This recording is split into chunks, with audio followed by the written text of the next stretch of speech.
Karibu. Leo ikiwa ni siku ya wavuvi duniani, tunagusia kuhusu mchango wa sekta ya uvuvi hasa katika uchumi, ikiwa Tanzania ni miongoni mwa mataifa ambayo yamekuwa na maeneo hasa ya uvuvi ambayo kumekuwa na shughuli mbalimbali za uvuvi zikifanyika, ikiwa na ziwa mbalimbali pamoja na bahari. Na hapo tutagusia hilo tukiangalia pia katika maeneo kama vile kule Mwanza, Kigoma na hata Lindi. Hapa studioni tunaye mchambuzi wa masuala ya uchumi, Walter Nguma. Karibu sana. Asante sana Hilda. Kwanza katika mataifa ambayo yana vyanzo hivi vya maji na hasa kuruhusu shughuli mbalimbali za kiuvuvi, zinakuwa na manufaa gani hasa katika uchumi wake? Asante sana. Ni ukweli ni kwamba sekta ya uvuvi ni sekta muhimu sana kwenye uchumi, na imekuwa ni sekta ambayo imekuwa ikichangia kwa kiwango kikubwa mapato ya nchi. Na ukiangalia mataifa mengi duniani wamekuwa katika muktadha huo wa kuweza kuona kwamba sekta ya uvuvi inaendelea kuchangia kwa kiwango kikubwa. Na hasa ukizingatia kwamba ukienda kwa mfano sasa hivi baadhi ya mataifa, kwa mfano wenzetu, kwa mfano Zanzibar, wana wizara kabisa ile ya sekta ya uchumi wa blue. Na mojawapo ya mambo ambayo yanazungumzwa kwenye uchumi wa blue ni pamoja na masuala yanayohusiana na uvuvi, kwa maana ya kwamba ufugaji wa samaki na mambo mengine kama hayo. Sasa ukiangalia wengine wamepiga hatua kubwa zaidi kwenye sekta ya uvuvi, unakuta kwamba imeandaliwa wizara yake. Kwa mfano Tanzania, unakuta kwamba kuna sekta wizara ambayo inadili na masuala ya uvuvi, kwa maana ya kwamba tayari mchango wa sekta hiyo ni mkubwa sana katika uchumi. Na mchango wake unakuwa sio tu kwa maana ya kwamba ni fedha peke yake, lakini pia inatoa mchango mkubwa kwa sababu inatoa ajira nyingi kwa watu. Ukizungumzia kwa mfano Tanzania, vijana wengi na watu wa rika mbalimbali wamekuwa wakijihusisha na masuala ya uvuvi. Kwa ukienda kwenye bahari, kwenye maziwa, kwenye mito na maeneo mengine, unaona kabisa shughuli za uvuvi zikiwa zinashika kasi kubwa, na vijana pamoja na rika mbalimbali wakiendelea kunufaika na sekta hii. Lakini pia ni sekta ambayo inatumika kama chanzo mojawapo cha uzalishaji wa chakula. Ndiyo. Kwa sababu samaki ni chakula. Kwa hiyo mtu anapokosa kitoweo cha nyama ya ng'ombe, kuku, basi unakuta kwamba anatumia samaki. Lakini kila kimojawapo kina nafasi yake. Watu walishi wameondoka hapa. Kila kimoja kina nafasi yake kwenye mwili. Kwa hiyo samaki naye anatunufaisha kama mojawapo ya chakula. Na ukiangalia kwa nchi kama Tanzania, uzalishaji wa samaki umeendelea kukua siku hadi siku. Ukiangalia kwa mfano hivi sasa ni kama tunazalisha tani takribani 470,000 hivi, ndizo ambazo tunazalisha hivi sasa kwa Tanzania kwa samaki. Lakini ukiangalia bado kwenye soko lile la nje bado hatujaweza kufanya vizuri sana, kwa sababu ukiangalia ni takribani asilimia angalau kwa mwaka 2023-24 imekuwa mpaka kufikia angalau asilimia 40 ukilinganisha na hapo nyuma ambapo ilikuwa ni kwenye asilimia 29.7 hivi ya kiwango cha samaki ambacho tulikuwa tunauza nje. Na ukiangalia ni mapato mengi ambayo tunayapata kutokana na sekta hii ya utalii, sekta hii ya uvuvi, kutokana na samaki ambao tunawauza nje. Ni takriban zaidi ya bilioni 500 tunazipata kutoka kwenye sekta ya uvuvi. Kwa hiyo unaweza kuona kwamba ni sekta ambayo ina mchango mkubwa sana kwenye uchumi. Ni sekta ambayo huwezi kwa namna yoyote ile kuweza kuifanya ikawa ni sekta ya kawaida.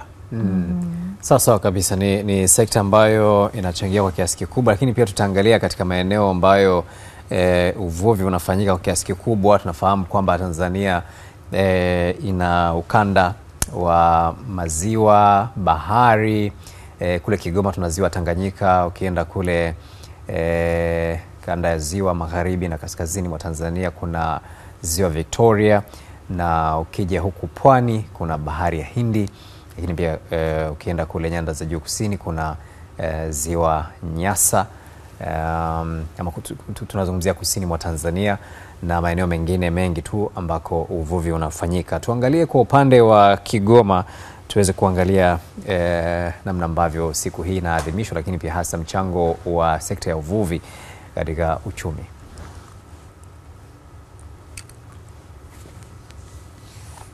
Katonga, moja ya maeneo ya shughuli za uchuuzi wa samaki na dagaa katika ziwa Tanganyika kwa hapa Kigoma mjini mara baada ya uvuvi. Hii ni mitumbwi ya uvuvi maarufu kama vipe, moja ya teknolojia inayotumika kwa sasa kwa shughuli za uvuvi katika ziwa Tanganyika, ikitegemewa na zaidi ya wavuvi 1000 katika maeneo mbalimbali mkoani Kigoma. Msimu huu kwa kweli tunashukuru Mungu, mazao yamepatikana kwa wingi. Tumevua, tumefanika sana, tumesomesha watoto na watu wengine wamejenga, wameongeza miradi mingine ya vipe. Kwa hiyo kwa kweli tunashukuru Mungu kwa hicho, kwa manufaa tuliyoyapata. Kando ya wavuvi lipo kundi la wachakataji wadogo na wakubwa wanaouza mazao haya ndani na nje ya nchi, licha ya ufanisi wa kimaisha. Lakini wanasema kipindi hiki uchakataji unakabiliwa na teknolojia duni ya viwanda inayoathiri shughuli zao.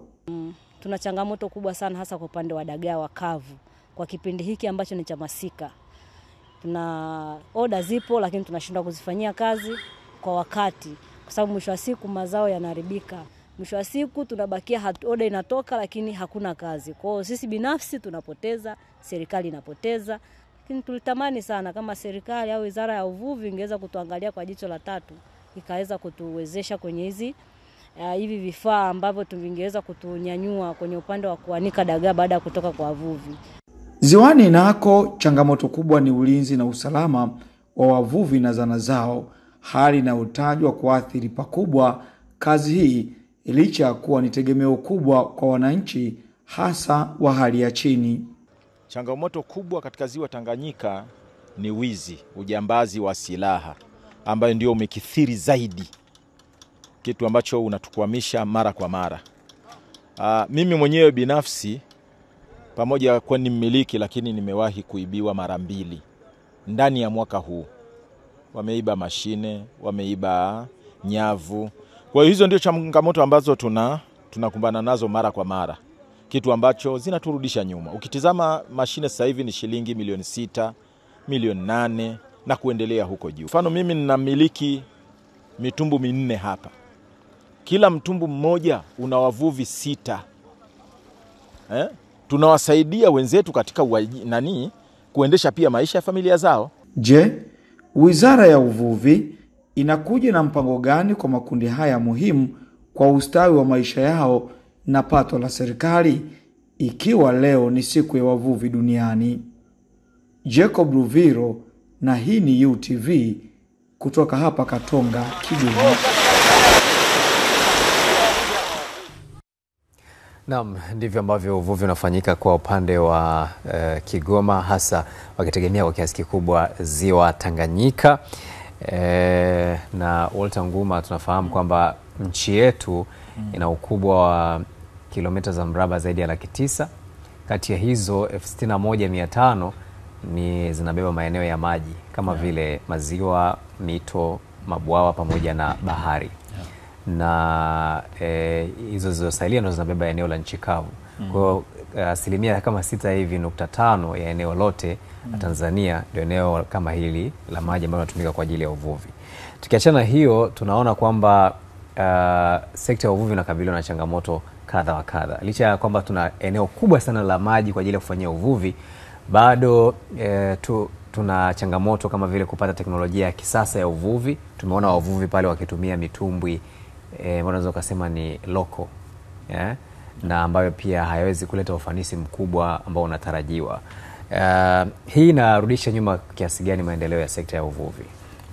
Ni ukweli Goodluck kwamba ili sekta ya uvuvi iweze kufanya vizuri lazima tuendane na wakati, kwa maana ya kwamba lazima tuhakikishe kwamba tunatumia teknolojia ya kisasa zaidi katika kufanya shughuli za uvuvi.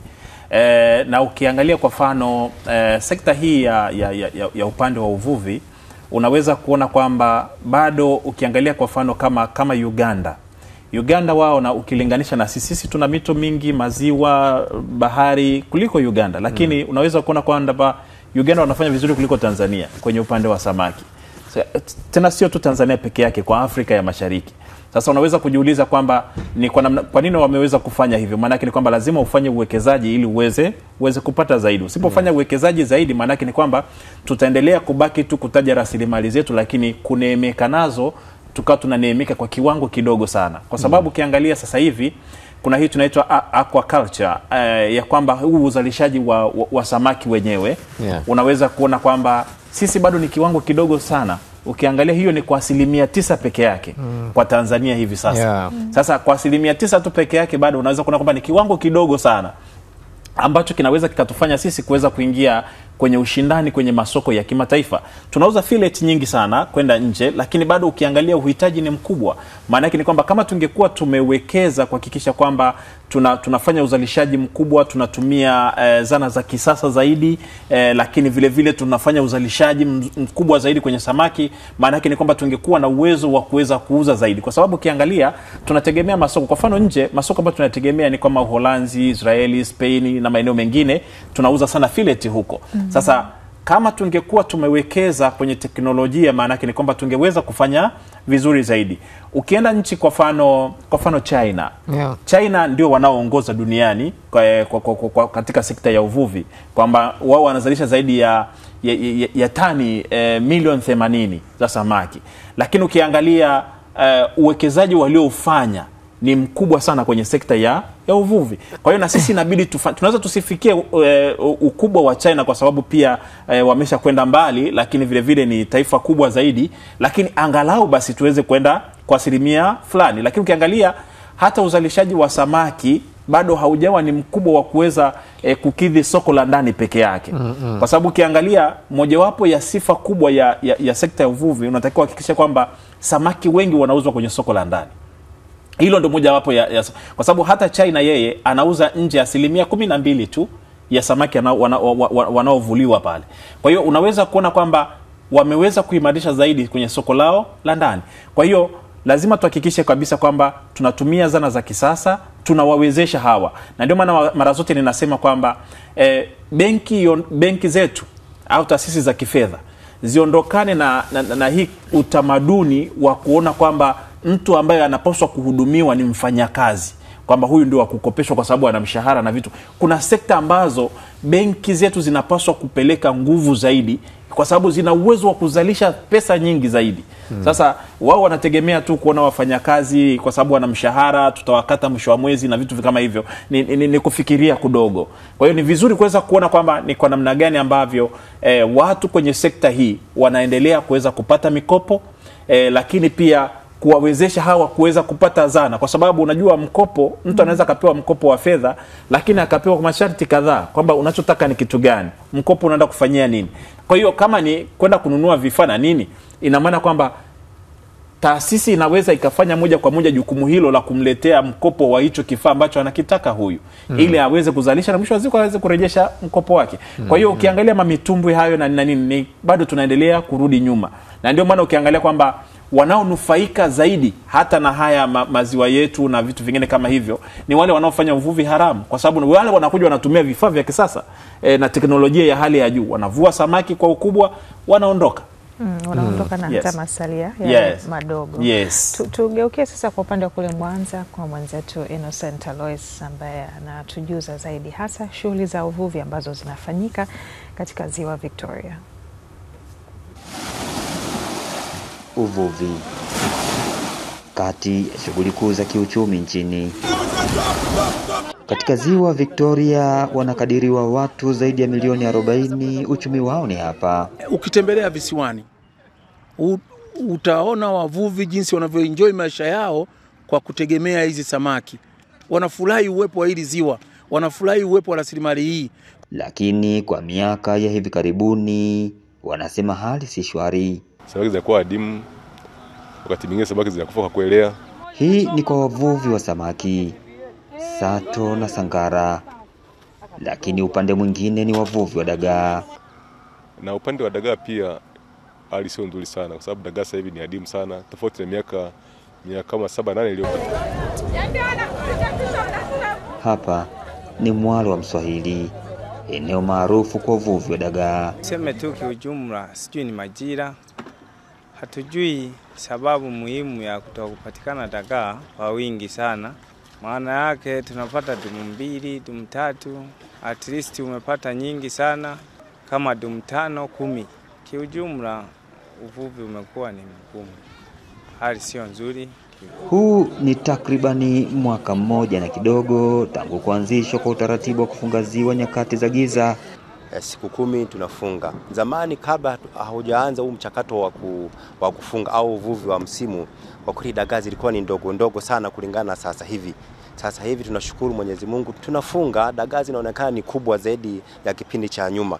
Kwa hiyo mimi tuendelee kufunga ili dagaa ziongezeke. Lakini hii si adui mwombe njaa, bali wanasema kizuri kula na mwezio. Wavuvi wa Sangala hawapumziki. Wanawake wakipumzika wa dagaa wenyewe wanaendelea kufanya kazi. Inatakiwa wapumzike na wenyewe ili ongezeko la ukuaji ongezeko la samaki liwepo kubwa zaidi ya sasa zinazopatikana. Sababu uvuvi ni uvuvi, wewe wa dagaa, wewe wa Sangala, wote ni uvuvi. Kwa hiyo basi tunaiomba na serikali hawa wavuvi wa Sangala na wenyewe wafunge kama sisi wavuvi wa dagaa ili haki yote itendeke pamoja. Japo wanaopata wanapata na wanaokosa wanakosa, hofu iliyoje ni ustahimilivu wa ziwa. Hizi taka ngumu zinazoingia zinapunguza kina cha ziwa. Kwa hiyo lazima tuwe na mashaka. Huenda likatokea lile ambalo tunafikiria kwamba ziwa likatoweka. Kama hakutokuwa na mpango sahihi wa kudhibiti uingiaji wa taka ngumu na uchafuzi wa ziwa Victoria. Ndiyo. Bado kuna uvuvi tu haramu wa timba. Kwa mfano kuna timba ambazo zinazagaa sana ziwani. Zinatapaka sana ziwani. Kwa kweli serikali nadhani ingefanya utafiti na hatimaye wakafanya operation kubwa. Hili ndio ziwa Victoria, mgodi wa wavuvi, utajiri wa wengi. Innocent Alois, Mwanza. Naam, katika ziwa Victoria hapo, na ametugusia kuhusiana na shughuli hizo, changamoto iliyopo, lakini kile pia ambacho kinafanyika. Na ni moja kati ya eneo ambalo hasa Tanzania limekuwa likinufaika na shughuli hizi za kiuvuvi. Unaonaje hasa pale ambapo Tanzania inakuwa inanufaika katika masoko ya nje, lakini hata pia kusaidia kwa kiasi kikubwa watu wa ndani kunufaika? Hiyo inakuwa ni kitu kizuri kwamba pamoja na kwamba tunauza nje, lakini kuhakikisha kwamba watu wetu wa ndani wananufaika kwa kiwango kikubwa. Na hapo ndiko kazi kubwa ya serikali au wizara inapaswa kusaidia sana hawa wavuvi, kwa sababu huyu mvuvi yuko ziwani pale Victoria, Mwanza, lakini hawezi kujua soko la Israel likoje, hawezi kujua soko la Oman likoje, hawezi kujua soko la Uholanzi, la huko Spain na maeneo mengine kadhalika. Ina maana kwamba serikali ndio inapaswa kuangalia zaidi, kuwatengenezea masoko hawa ili waweze kuona kwamba wanapata sehemu ya kuuza zaidi kuuza zaidi hawa samaki. Kwa hiyo kuna kwa sababu hapo ni serikali, taifa litanemeka, lakini pia hawa wanaofanya hizo shughuli wataweza kunemeka kwa kiwango kikubwa. Na ukija kuangalia kwa mfano, ndio maana ninasema kwamba tusitegemee zaidi sana soko la nje, lakini pia kuhakikisha kwamba soko la ndani pia na lenyewe ni muhimu, kwa sababu ni vizuri pia wa Tanzania tukawa na utamaduni wa kula samaki, kwa sababu samaki ni afya. Kwa hiyo isiwe tu kwamba wengine kule wanakuwa na afya nzuri kwa kula samaki wa Tanzania, alafu wa Tanzania tukabaki kwenye kuwa na afya mgogoro kutokana na kutokula samaki. Na minofu pia ambayo tunaweza tule na sisi pia. Yes, hii minofu, kwa sababu nakumbuka ilishakutokea ile issue ya mapanki ile, kama unakumbuka, kwamba minofu inaondoka Tanzania inakwenda samaki, kwa hiyo ndio inaniendeshea maisha hapa pwani. Yaani kwamba hapa kwamba yani hapana guarantee ya kusema kwamba leo kwamba ina guarantee siku nyingine unaweza kupata 10,000, siku nyingine unaweza kupata mpaka 5,000, siku nyingine utapata 15,000. Kwa hiyo inaangalia tu kwamba kama wavuvi watavua samaki wengi, basi na wao utapata kipato kikubwa, na kama atakuwa samaki wenyewe wachache, basi na wao utapata hivyo hivyo tu, ili hadi maisha yaende. Mazingira ya wavuvi wenyewe baharini kwa kweli bado tuna changamoto wa vyombo. Kama unavyoviona ndugu mtangazaji, vyombo vilikuwa mbele yako hapa. Vyombo vile tunavyovitumia ni vyombo vile bado vya kizamani ambao wakitumia mababu zetu. Kuna wakati kuna vyombo vya kisasa na uvuvi wa kisasa upo wa majodari huko maji bahari kubwa huko, ambayo vitu hivyo mpaka sasa hivi havijafikia. Kwa hiyo vyombo vinavyoviona hivi bado vya kuvua maji madogo, dagaa na samaki wale wa juu wale kama jodari wadogo na wao wengine.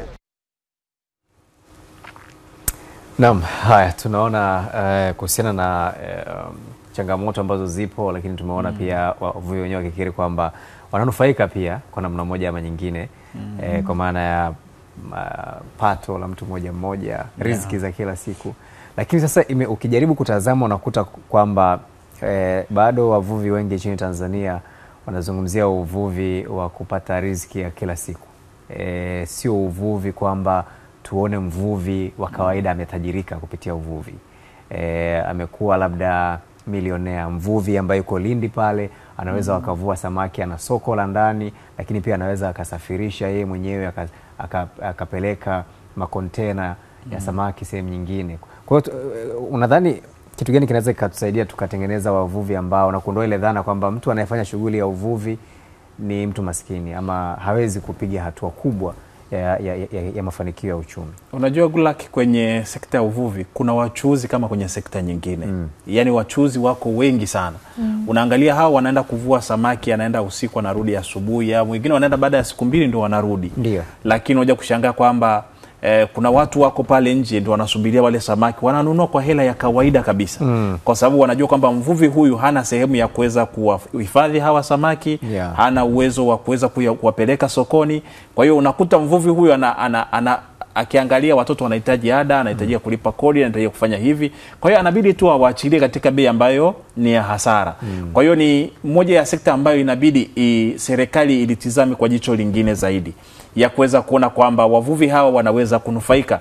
Yaani vile ambavyo wameweka jicho kwenye sekta kwa mfano ya korosho, basi na kwenye sekta ya uvuvi waweke jicho hivyo ili angalau hawa wavuvi maisha yao yasiendelee kubakia kuwa duni. Kwa sababu ukitaka kujua maisha ya hawa watu, ukienda hata kwenye makazi yao utaweza kuona bado wengi wao wanaishi kwenye makazi duni, nyumba za tope na nyasi hivyo. Kwa hiyo ni vizuri kuweza kuona kwamba hawa watu wanasimamiwa, kunawekwa utaratibu wa kuwasimamia ili na wenyewe waweze kunufaika na shughuli hizi za uvuvi wanazozifanya, na watu wengine waweze kuona kwamba sio kazi za kwenda kupoteza muda au kujipatia tu riziki ya siku, bali ni kazi ambayo inaweza ikamfanya mtu akawa tajiri. Ukienda huku kuna watu ambao, ukienda kwa mfano nchi ambazo hata kwa Afrika tu hapa ambazo zinafanya vizuri kwenye sekta ya uvuvi, ukienda kwa mfano Mauritius, ukienda Misri, ukienda hata hapo Afrika ya Kusini, kuna matajiri wengi sana ambao wanatokana na sekta hii ya uvuvi. Kwa hiyo ni vizuri kuweza kuona kwamba tunaweza kuhakikisha kwamba wavuvi wetu wananufaika vile ambavyo wakulima wa korosho wananufaika, vile ambavyo wakulima wa mahindi, wa mbaazi na kadhalika wananufaika na kilimo chao. Kwa hiyo na hawa wavuvi ni vizuri kuweza kuangalia ili angalau maisha yao yakaweza kuboreka na kuondokana na jinsi ambavyo maisha yao jinsi yalivyo hivi sasa. Niliwahi kwenda kwenye miradi ambayo ilikuwa inasaidiwa na serikali ya Island kule Tanga, ukienda kule Pangani wapi walikuwa na miradi ambayo ilikuwa inasaidia wananchi. Lakini ukienda unakuta kwamba wavuvi wengi bado maisha yao ni duni sana. Maisha yao bado ni ya chini sana. Kwa hiyo hata wanapokuja hawa wafadhili, ni vizuri kuweza kuhakikisha kwamba kuna kuwepo na connection ya uhakika ya hawa wavuvi ya kuweza kuuza samaki zao kwa bei ambayo ni rafiki, bei rafiki ambayo inaweza ikawasaidia kwenye maisha yao. Kwa sababu ukiangalia wengi hata wanaobeba yale mabeseni ya dagaa kule wanaenda, unaweza kuona kwamba unapata tu picha halisi ya kwamba maisha ya huyu mtu yako vipi. Kwa hiyo ni vizuri serikali kuendelea kuweka mkazo, kuendelea kuhakikisha kwamba wavuvi hao wanasaidiwa, lakini pia hata wanapoona kwamba wanalanguliwa, basi iwe ni rahisi wao kuingilia na ili wavuvi hao waweze kuneemeka. Lakini unaona fursa gani pia hasa katika uvuvi katika mnyororo wote ule? Ukweli ni kwamba fursa bado ni kubwa sana, kwa sababu soko la samaki bado ni kubwa sana, kwa sababu ukiangalia kwa mfano hata mataifa mengi yanategemea sana samaki wengi kutoka China, lakini China mwenyewe anakuambia soko langu mimi la ndani linahitaji samaki wengi sana, kwa sababu pamoja na kwamba China anazalisha zaidi ya tani milioni 80, lakini anauza tani milioni 4 tu point kadhaa kwenda nje, ikiwa ndio nchi inaongoza kwa uvuvi duniani. Kwa hiyo unaweza kuona kwamba uhitaji wa samaki bado ni mkubwa. Swala ni kwamba uvuvi ambao tunaufanya sisi, unakuta kwamba tunapata samaki ambavyo havikidhi viwango vya soko la kimataifa. Kwa hiyo ni elimu bado inatakiwa kuendelea kutolewa, kwa sababu lazima tuondokane na huu uvuvi wa kitamaduni ambao tumeuzoea kwamba nimerithi kutoka kwa babu, kwa bibi hivyo, na maisha yanaenda hivyo hivyo. Kwa hiyo ni lazima tubadili ili angalau tuweze kunufaika na soko hili ambalo lipo. Soko la samaki bado ni kubwa sana, na ukiangalia teknolojia imeendelea kuwa ni kubwa kiasi kwamba samaki anaweza akavuliwa na bado akahifadhiwa na bado akaenda kuuzwa kwenye soko la kimataifa. Kwa hiyo ni vizuri kuendelea kuhakikisha kwamba soko hili ambalo bado lipo kubwa tunanufaika nalo vya kutosha. Sawa kabisa. Na alizungumza hapo kuhusiana na mnyororo wa thamani. Tuna hao ambao wanavua na kama ulivyosema, mfano kama samaki kama huyo unakuta anamuuza kwa bei ya kawaida kabisa. Sasa yule anayekwenda kununua, mfanya biashara, anajua jinsi gani ya kuhifadhi, anajua soko liko wapi, ndio unakuta anayekuja kufaidika zaidi. Packaging yake. Lakini unajua tunafahamu kwamba mnyororo pia wa thamani unaweza ukaenda mbali zaidi mpaka wengine kwenye viwanda vya kuchakata bidhaa zinazotokana na samaki na mazao mengine pia samaki, kwa sababu samaki sio tu ile kumla. Kuna vitu vingine pia ambavyo vinatengenezwa kutokana na bidhaa hizi za uvuvi. Na unazungumziaje mnyororo mzima wa thamani, na nani hasa ambaye unaona anafaidika zaidi, na nini kifanyike ili wote ambao wapo kwenye mnyororo wa thamani waweze kupata tija ile ambayo inatakiwa? Anayenufaika zaidi ni yule wa mwisho anayechukua na kupeleka sokoni. Yule ndio mnufaika mkubwa zaidi. Na sasa ukiangalia kumekuwa na viwanda hata hapa Bagamoyo, ukienda Bagamoyo unaona kuna viwanda vya samaki pale. Maana yake ni kwamba wale ndio wanaongezea thamani wale samaki. Unajua yule mvuvi anavyomtoa yule samaki baharini akamleta pale, yeye anaona kwamba nimemaliza shughuli yangu, ameondoka. Lakini yule anavyomchukua anampeleka kiwandani, anajua namna ya kumwandaa, namna ya kumkata, kwamba nikikata kiwango hichi, minofu hii inatakiwa kae hivi, na katika mazingira hayo anajua kwamba nitampaki kwa namna fulani, nitamlebo kwa kiasi fulani, kwa namna fulani, nitaweza kumwandikia vitu ambavyo vinahitajika. Kwa hiyo kuna namna ambavyo anavyomweka yule samaki mpaka anapofika kwa mlaji anavyosoma pale, anavutiwa na yule samaki na anaona kwamba kweli huyu anafaa kula. Kwa hiyo mnyororo wa thamani unatakiwa uanzie kuanzia kwenye kuvua kule. Kwamba unaona kwa mfano yule samaki umemwangalia pale, yule mkubwa alivyoondolewa baharini. Yaani wewe mwenyewe unavutiwa angalau ungepata kipisi pale cha samaki. Kwa hiyo ina maana kwamba samaki yule tusiende kuchukua samaki alimradi. Yaani tusivue samaki alimradi. Tatizo ni kwamba tunavua samaki ambao yani tunawaza tu wanakijiji pale, wanakijiji wapate kitoweo, maisha yaendelee. Kwa hiyo angalau tuvue samaki ambao ni wakubwa, samaki ambao wanakidhi viwango vya soko, ili kwamba samaki hawa waweze kuwa na tija. Lakini pia lazima tuhakikishe kwamba kwenye haya masoko ya samaki waweze angalau kupata elimu ya namna gani ya kuweza kuwaongezea thamani samaki wao. Kwa sababu sasa hivi kuna sehemu watu wanaweka tu meza, wanakuja wanarusha samaki pale, ukiangalia yani hata bei haipo, bei ambayo ni ya kueleweka. Yani ni kadiri ya jinsi wewe unavyozungumza. Kwamba mimi nakupa 5,000 hao, mimi nakupa 10,000. Lakini yote hiyo ni kwa sababu gani? Kwa sababu mazingira ambayo ameyaweka yule samaki anamfanya yule mnunuzi kuweza kujipangia bei yeye mwenyewe. Lakini angelikuwa amempa thamani ya kutosha yule, ameongezewa thamani, maana yake ni kwamba angemchukua, lakini anamuona anapiga mapanga tu, anatoa utumbo, anatupa kule na mikono, anafanya nini, maana yake ni kwamba yule mnunuzi mwenyewe ndio anakuwa na maamuzi sasa. Anakuwa na nguvu. Anakuwa na nguvu, kwa sababu nisiponunua huyu ataenda kutupa tu kesho. Kwa sababu hata sehemu ya kuhifadhi hana.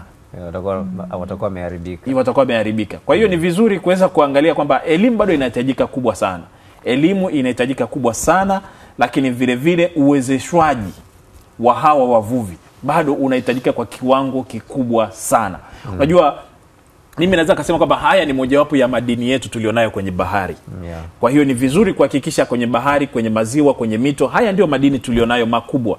Kwa hiyo ni vizuri kuhakikisha kwamba tunaweza kuyatumia vizuri katika kuweza kuhakikisha kwamba tunajenga uchumi wa mtu mmoja mmoja, lakini vile vile inasaidia katika kuongeza mapato ya taifa na kuimarisha uchumi wa taifa letu. Inawezekana sana, hasa ukiangalia Mheshimiwa Rais hivi karibuni alisema kwamba rasilimali zetu ni kidogo, na kutokana na dosari zilizotokea inaweza ikatokea kwamba misaada ikapungua. Sasa mojawapo ya rasilimali tulizonazo ni pamoja na hizi samaki, kwamba lazima tuweze kuhakikisha kwamba hawa samaki tunawaongezea thamani ili waweze kutupa fedha za kutosha na mapato ya kutosha. Kwa hiyo haya masuala yatufikirishe sana katika kuweza kuona namna gani ya kuweza kusaidia sekta ya uvuvi, lakini yatufikirishe katika kuweza kuona kwamba ni kwa namna gani ya kuweza kumnyanyua huyu mvuvi wa samaki na kumfanya kutokuwa mvuvi wa kawaida na kumfanya mvuvi tajiri. Mwenye uwezo, mwenye kipato ambacho kitaweza kutoa ajira kwa wengine, lakini vile vile kitawafanya wao pia kuendelea kuwekeza kwenye maeneo mengine. Maana akiwa tajiri atawekeza kwenye hoteli, kwenye lodge, kwenye nini, kwenye restaurant na kadhalika. Sasa kabisa, shukrani sana Walter Nguma. Bila shaka tuna jukumu kwanza la kuongeza pato la taifa linalotokana na sekta ya uvuvi, ambapo kwa sasa hivi tunaambiwa ni kwa takwimu za hivi karibuni 6%, lakini malengo ambayo yamewekwa ni 10%. Yani, lakini hiyo itachukua miaka 5 mpaka ifikapo 2030 sekta ya uvuvi ichangia 10%. Lakini inawezekana ikawa hata zaidi ya hapo. Inawezekana. Kwa sababu tuna eneo kubwa la ambalo linaweza likaturuhusu kufanya shughuli za uvuvi. Lakini pamoja na hiyo tuna kazi ya kuongeza mbinu za uzalishaji uongezeke wa samaki kwenye sehemu za asili, lakini pia kwenye sehemu za kutengeneza kama ufugaji kwenye mabwawa ya kutengeneza nyumbani na taasisi mbalimbali na kadhalika na kadhalika. Taasisi kama vile JKT tunaona wanafanya shughuli kama hizi. Wanaweza wakashare, wakatoa elimu pia kwa watu wengine na wenyewe wakafanya hivyo. Nimeona hata kwenye kwa mfano kanisa Katoliki Dar es Salaam, nimeona na wenyewe wameanza kujikita kwenye miradi ya uvuvi. Wanatengeneza mabwawa ya ufugaji wa samaki.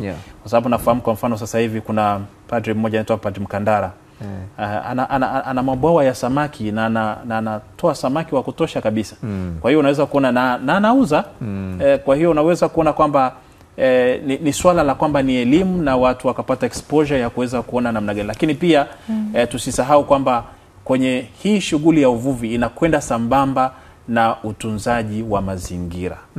Yani kabisa. Yes. Kabisa. Shukrani sana Walter Nguma, tumekuelewa vizuri na yako mengi ya kuzungumza siku hii ya wavuvi, na tuache pia mijadala iendelee wakati ambao tunatafakari kwa kina jinsi gani tunaweza kuongeza thamani na kuifanya sekta ya uvuvi ikawa na tija zaidi. Tunakomea hapo, tutarejea kuendelea na matangazo yetu baada ya mapumziko.